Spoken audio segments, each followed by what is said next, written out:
education standards known as the Common Core. The rules once enjoyed widespread bipartisan support, but that is eroding. Just last week, Oklahoma Governor Mary Fallin signed a bill to repeal and replace them. That followed a similar move by South Carolina Governor Nikki Haley. Now a third Republican governor, Louisiana's Bobby Jindal, is heading in the same direction. Well, in fact, Governor Bobby Jindal of Louisiana, who is the vice chair of the Republican Governors Association, has sued in court yesterday, has sued the federal government over Common Core. And we welcome in Governor Jindal. Hello, sir.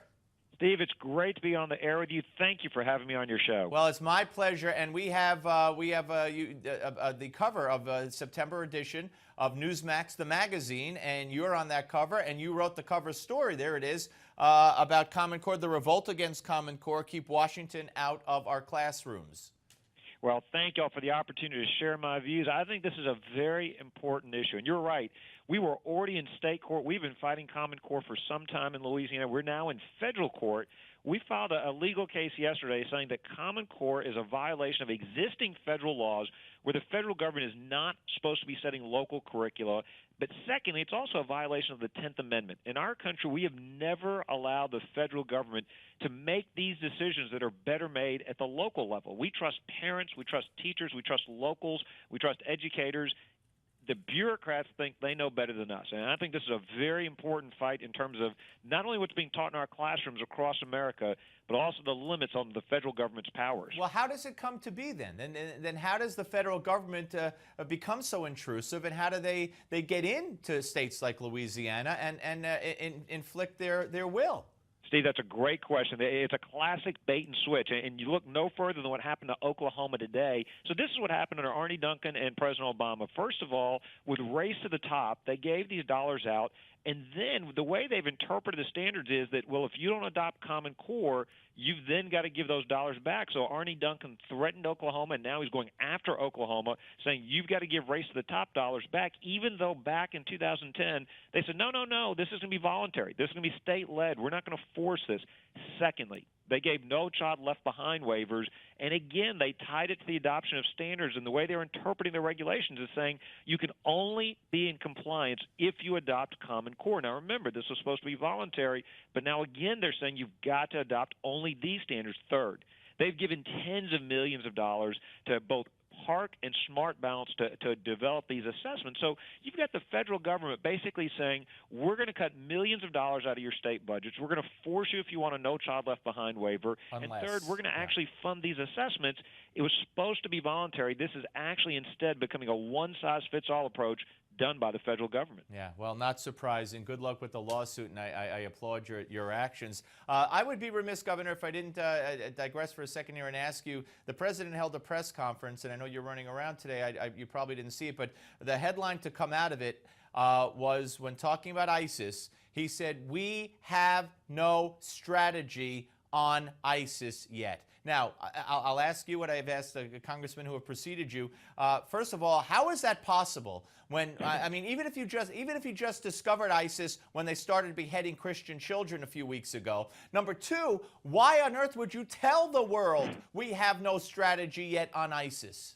Steve, I wish I could say I was shocked and surprised. This is an administration whose incompetence is only exceeded by their ideological extremism. When he gave his comments after the awful beheading last week of the reporter, I actually wrote an op-ed. I was so offended by what he said. Listen to what he said back then. He said, look, they are destined to fail because they are destroying and we are building. He said Iraq needs to expel them. Nonsense. What didn't he say? He didn't say we're going to hunt them down and kill them. He didn't say they don't need to be expelled. They need to be exterminated. They're not going to fail just because they destroy. They're going to fail because forces of good, mainly being led by the Americans, by the United States, are going to go and hunt them down and kill them. This president is incredibly naive. He, for whatever reason, refuses to call out fundamentalist Islamic terrorism for what it is, a threat to our values, to our security, to our safety. There's no reason we should have sat idly by while ISIS has occupied so much territory in Iraq and Syria, has terrorized Christians and others over there and killed innocent civilians. Right. There's no reason for them to have been able to grow in size and strength. This is an easily preventable crisis that this administration has allowed to happen. But we shouldn't be surprised. This is an administration that refused to boldly and just clearly support Israel in their fight against Hamas, another terrorist group. This is an administration that did nothing when Russia went into the Crimea. Putin wouldn't be in the Ukraine today if we had a stronger president in the White House. He doesn't fear this president. Governor, so how does the rest of the world react? What message does it send when our commander-in-chief gets up and says, we don't have a strategy on ISIS yet?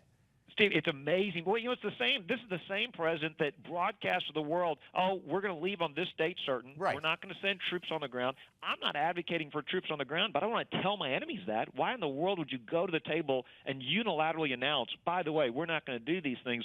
Here's the bigger danger.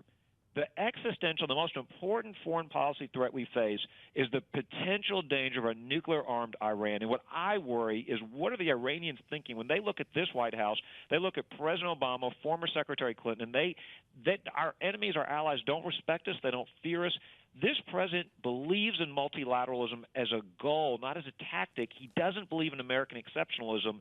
A stronger America leads to a more peaceful world, both for our enemies and our allies. I worry the Iranians take the wrong message. If he has no strategy for ISIS, I wonder what the Iranians are thinking when it comes to their nuclear ambitions. Yep. We cannot afford a nuclear-armed Iran. All right. You mentioned the presidency in a recent interview, and you said you wouldn't be deterred if your friends, your colleagues also ran. You would not be deterred by that. But you also say that you're praying about your decision. Now, others have said that and gotten criticism.